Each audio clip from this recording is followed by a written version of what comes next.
Greetings. This is month number 2, day number 1 of sound. All of this month we will be exploring the art of picking up frequency, and you can do that through a lot of ways, but when we are new to magic or witchcraft or occultism, the best way to experience frequency is through sound. So I have changed this course the way I've presented it in the book, which was quite popular, not available on YouTube anymore because I've changed the format, because I believe you're here to learn not only how to feel energy and sense energy, but how to utilize that to make yourself a more magical person in whichever way you want to apply it. And so we have to understand that the earth has a frequency. It's pulsing at a certain level.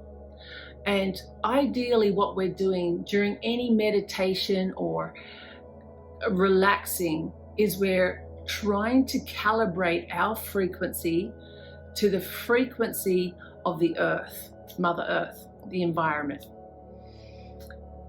In the introduction notes, I put lots of different charts and different things to help you process this information so you can get it. And so I'll play a song, and what I want you to do in this first 7 days is when you hear that music, try not to focus on the words or the lyrics itself, or if you like or don't like the song. If you're feeling like that, then refocus on the breath. But when you're relaxing into it, when you can actually tune into the sound, I want you to try and experience seeing the sound. Now, for some of you, this is going to be very, very easy. For me, I have to admit, it's not an easy thing to do, to actually see frequency. I feel the energy, but and there's lots of different words for actually seeing the sound, but I want you to practice it. It's very important in work such as astral projection work, or when you're casting certain spells in certain environments, or in ritual work. If the sounds emit certain patterns, certain waves, this will have an effect on you, and you can feed off that energy. If you're not planning on going into witchcraft or occultism, I'm going to talk about brain entrainment. I do that a lot myself on a mundane level. And what you're learning to do is to become a better person, better in your mind, body, spirit, reprogramming those neurotransmitters, those neural pathways in your brain. Brain entrainment, and by the use of certain frequencies, helps rewrite those pathways. So make sure you take the time to read the instruction above each the lesson. Of course you will. And let's just get into it. And my other tip, of course, is directly after your meditation, please take notes. Time of day, how you were feeling, anything that came up during the meditation, whether it made sense or it didn't make sense. I'm more interested in the stuff that doesn't quite make sense, that's more obscure, or you get fractions of information. That's important. It's not important that you make sense of everything immediately. Just dump it into your book of shadows or your journal. So when you're going through this and certain pieces of information are delivered to you, it'll start to make more sense. Oh, and I also wanted to say, especially if you're going to work with the spirits such as our ancient gods or demons, they all emit a certain frequency. So you'll hear a lot of occultists say they knew when a certain demon was coming into the room or into the temple space because they felt its frequency. It had a different frequency. And I'm assuming you're getting to work with Lucifer, so you'll probably start to notice he's frequently quite fast. Just little observations like that. Okay, so quite simply, for the sound exercises, most of you will benefit from having your eyes closed.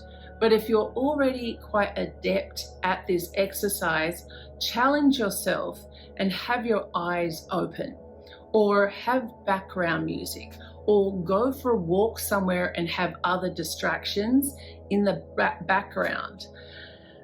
If you don't like what I'm playing, the music, that's cool too. Then if you're walking out in nature, what sounds can you see when you're walking out in nature? Now we'll get into that in the next week or weeks, because I do have some walking sound exercises that we're going to experiment with, because you're not always just going to be in a room just by yourself and having to deal with energies or frequencies.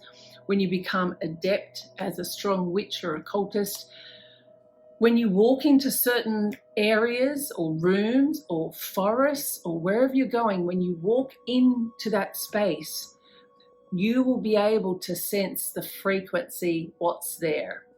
And by fine-tuning your different skills and senses, you can push your energy into that space. Maybe your energy has a frequency that is visual, and you can visualize that, project it out, so others can feel it and move away. I just had that example of in the Twilight movies, Bella had the ability to create basically a boundary, and so she projected out that frequency that basically protected everyone who was inside that frequency. Now, I'm not saying we do things like the TV, but that's kind of what you're doing when you're really getting good with sound. You're impressing your frequency into the environment. Also, when someone with really bad frequency, or you get like your visualizations or warnings, and someone you don't like, or a negative person walks into your space, you might know that beforehand and can take the right precautions, if you like, if it's necessary. All of those types of things. So I'm not expecting you to be completely adept at this at the beginning of month or the end of month 2. As I mentioned in the introductory notes, this is really, if you are studying a 3-year witchcraft course, this level of exercise is a year 3 exercise, when you're already feeling a little bit more attuned. But I'm asking you to try and do this now, so you can work on your senses, and you're aware of it now. And as we're going through this course, continue practicing these things that I'm teaching you, and you can introduce them and weave them into other meditations. Okay, such as chanting. Chanting is another sound, but we're going to get into that at the end of this month. So whether your eyes are open or eyes closed, what you're going to do is starting with the breathing exercises. Depending on how you're feeling right now, if you're nervous, maybe you have to take short breaths. So you're going to breathe in for 2, hold for 2, breathe out for 2, and hold for 2. Or if you're feeling okay, then maybe you want to do the 4-fold breath, where you're breathing in for 4, holding for 4, breathing out for 4, and holding for 4. Okay, try and do that throughout the music, all the sound that you're hearing. When you're feeling distracted, refocus on the breath. No need for me to do this introduction every day for the next 7 days, because it's your personal experience, what you're personally seeing when you're listening to this sound. All right, blessed beast, let's go.